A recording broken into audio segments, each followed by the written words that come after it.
40 वकील का नाम जब पास्टर बजिंदर ने लिया तो रतन यादव डर गया। अभी हलवाई कर रहे रतन यादव डर जाएगा। अच्छा लिरिक्स आइटम है ये। अरे तेरे लिए बोल रहा हूँ, तेरा बाप हूँ मैं, वहीं आऊंगा, परमेश्वर का दास हूँ मैं। हाय एवरीवन, सभी को जय मसीह, प्रेज़ द लॉर्ड। तो लगातार हम छत्तीसगढ़ के बारे में बातें कर रहे थे अपने वीडियो में, और प्रॉफेट बजिंदर सिंह की मिनिस्ट्री जो छत्तीसगढ़ में होने वाला था वो फिलहाल कैंसिल हो चुका है। इसका हमें दुख है कि प्रभु का काम जहाँ पर होना चाहिए वहाँ पर नहीं हुआ, वहाँ पर रोक दिया गया। लेकिन हम जानते हैं कि प्रभु के इच्छा के अनुसार ही सब कुछ होता है।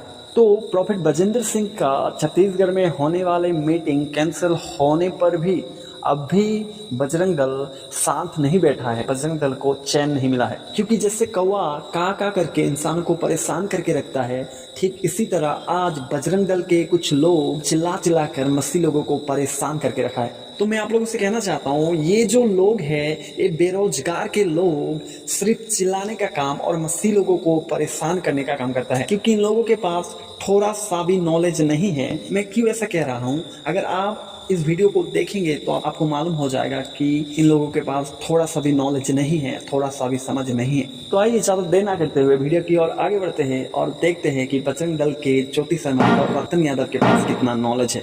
जैसे हमने सुना है और उसका विरोध हमने चालू कर दिया है, और बीते हुए दिनों से हमने बजरंग दल वालों को काफी उत्साहित किया है उस बारे में कि मीटिंग रुकवाना बहुत ही अनिवार्य हो चुका है।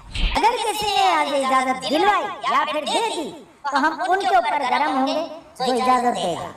हम किसी की बाकी नहीं छोड़ते हैं, चाहे घर का हो या बाहर का हो, दुनिया का हो या फिर स्वर्ग का हो। दुनिया का हो या फिर स्वर्ग का हो, किसी की बाकी नहीं रखते न्याय करने में या फिर हिसाब करने में।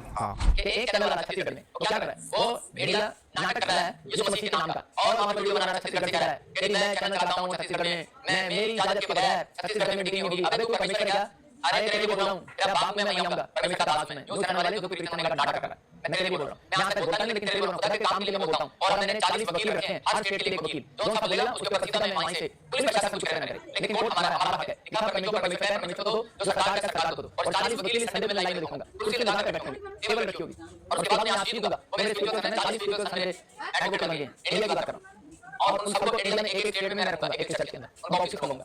और जो सा ये होता है खासकर क्रिश्चियन के खिलाफ होता है, उससे पहले सबसे पहले कंप्लेंट करूंगा कि आपको अरे शर्म कर, तेरे को लाइव में मुझे बोलना पड़ रहा है, और जब मैं बोलता हूं ना तेरा चैनल भी बदलेगा और परमेश्वर देख रहा है तेरे को, जल्दी तेरा न्याय भी होगा, इस बात का न्याय भी होगा। इस व्यक्ति ने इस वीडियो को बनाकर दिखाऊंगा, इस व्यक्ति ने क्या बोला, इसने बोला हमारी इजाजत के बगैर धरती पर कोई काम नहीं होगा, तेरे चैनल के बगैर। वो नहीं इसने जल्दी बोलते बात लगे। चैनल वाला बोलता है, वो बाइबल फैक्ट क्लियर, वो बोलता है कि 40 वकील का नाम जब पास्टर बजिंदर ने लिया तो रतन यादव डर गया। अभी हलवाई कर रहे रतन यादव डर जाएगा। अच्छा लिरिक्स आइटम है ये। 40 वकील से 100 वकील लगा तू, मेरा एक ही वकील काफी है तुम लोगों के लिए। ध्यान रख लेना मेरी बात को। हम डरने वालों में से नहीं है, हम डराने वालों में से है। ध्यान रखना मेरी बात को। तो इस वीडियो में प्रॉफेट बजिंदर सिंह ने छत्तीसगढ़ के एक यूट्यूबर को डांटा, क्योंकि उस यूट्यूबर ने कहा था कि मेरे इजाज़त के बिना छत्तीसगढ़ में या स्वर्ग में भी कुछ नहीं हो सकता है। और इसीलिए प्रॉफेट बजिंदर सिंह ने कहा कि तुम जैसे लोगों को सबक सिखाने के लिए 40 वकील मेरे पास है, जो तुम लोगों एक एक पर केस करूंगा। क्योंकि उस यूट्यूबर ने परमेश्वर को गाली दिया, परमेश्वर को नीचा दिखाने की कोशिश की। लेकिन यहाँ पर रतन यादव जो बजरंग दल का एक बेरोजगार है, उनके पास थोड़ा सा भी समझ नहीं है, इसीलिए उन्होंने इस बात को समझ नहीं पाया कि प्रॉफेट बजिंदर सिंह जी किसको कह रहा है, किसके बारे में उसने बोला। वो बात रतन यादव को समझ नहीं आया और इसीलिए उस बात को उसने अपने में ले लिया। वो बात उनको समझ में नहीं आया और इसीलिए उनको लगा कि ये बात मुझे बोला जा रहा है। तो आप सोचिए, एक नॉर्मल सा बात जिनको समझ में नहीं आता है तो उनको आप क्या कहेंगे, उनके पास क्या नॉलेज है। जो अपने आप को सनातनी बताता है और हर जगह पर मसीह लोगों का विरोध करता है, तो सोचिए जिनके पास इतना सभी ज्ञान नहीं है, समझ नहीं है, वो कैसे एक समाज को लीड कर सकता है। तो मैं अपने भारत देश के हर एक लोगों से कहना चाहता हूँ कि एक टीचर या एक गुरु जैसे सिखाएगा, शिष्य या छात्र वही सीखेगा जो गुरु या टीचर उन्हें सिखाएगा। तो आज रतन यादव और ज्योति शर्मा एक समाज को लीड कर रहा है। एक नॉर्मल सा बात जिनको समझ में नहीं आता है, सोचिए वो एक समाज को कहाँ लेके जा रहा है, जिससे हमारे सनातनी समाज को सम्मान मिल रहा है या नफरत। जोर शोर से जिसमें प्रोटेस्ट किया जा रहा है, ये समय आ गया है कि अब ईसाई समाज को सड़कों पे उतरना ही पड़ेगा। आपने देखा हुआ है बीच हाल ही में वो एक महिला है वहाँ की भिलाई की, ज्योति शर्मा नाम है, वो बहुत फैली जा रही है, उसको मैं बता देना चाह रहा हूँ और आप लोगों को भी बताना चाह रहा हूँ कि ये दो जो जन है, एक वो रतन यादव है और दूसरा ये ज्योति शर्मा है। उनसे पूछना चाहती हूँ कि ऐसा बता दें कि ऐसा कौन सा अपराध है जिसके लिए मैं और रतन भाई फरार चल रहा है। आए दिन ये बुढ़ा आदमी बोलते रहता है ज्योति शर्मा और रतन यादव फरार है। और ये जो पन्ना जो तू बोल रहा है ना कि फैले जा रही ज्योति शर्मा तो तेरे बाप का नहीं खा रही हूँ, अपने पति का खाती हूँ, तो तेरे को क्या तकलीफ हो रही है? और तुम जैसे सांड लोगों से निपटने के लिए मुझे ऐसा बनना पड़ेगा और तुम लोगों को बहुत अच्छे से निपटाऊंगी।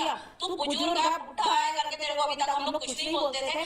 अभी ये रहा एक हमारे आंटी जिनको ये समझ में नहीं आया कि किसके बारे में उनको बताया जा रहा है या सामने वाले जो बोल रहा है उसका मतलब क्या है या वो क्या कहना चाहता है, उनको समझ में नहीं आया और ये ढाई ढाई ढाई सिर्फ बोलने लगा जैसे कौवा का करता रहता है। तो छत्तीसगढ़ के एक स्कॉलर ने कहा कि लगातार कुछ समय तक छत्तीसगढ़ में मस्सी लोगों को सताया जा रहा है, मस्सी लोगों पर अत्याचार किया जा रहा है और बजेंद्र सिंह को लेकर बहुत सारे बजरंग दल जैसे ज्योति शर्मा, रतन यादव तमाशा कर रहा है। तो इसीलिए छत्तीसगढ़ के स्कॉलर ने कहा कि ज्योति शर्मा जो है वो ज्यादा फैल रहा है और साथ में उन्होंने रतन यादव का भी नाम लिया और ये भी कहा उन दोनों का अरेस्ट वारंट निकल गया है और उन लोगों को जल्द ही पुलिस अरेस्ट करेगा। लेकिन ज्योति शर्मा ने जब इस वीडियो को देखा तो उनको ये लगा कि वो जो खा कर मोटी हो रहा है या खा कर ज्यादा गोलू हो रहा है, उसको लगा कि मेरे शरीर को लेकर छत्तीसगढ़ के स्कॉलर ने कहा और इसीलिए वो ज्यादा मीडिया पर आके काऊ काऊ काऊ काऊ करते हुए दिखाई दे रहा है। उनको ये समझ में नहीं आया कि स्कॉलर बताना क्या चाहता है।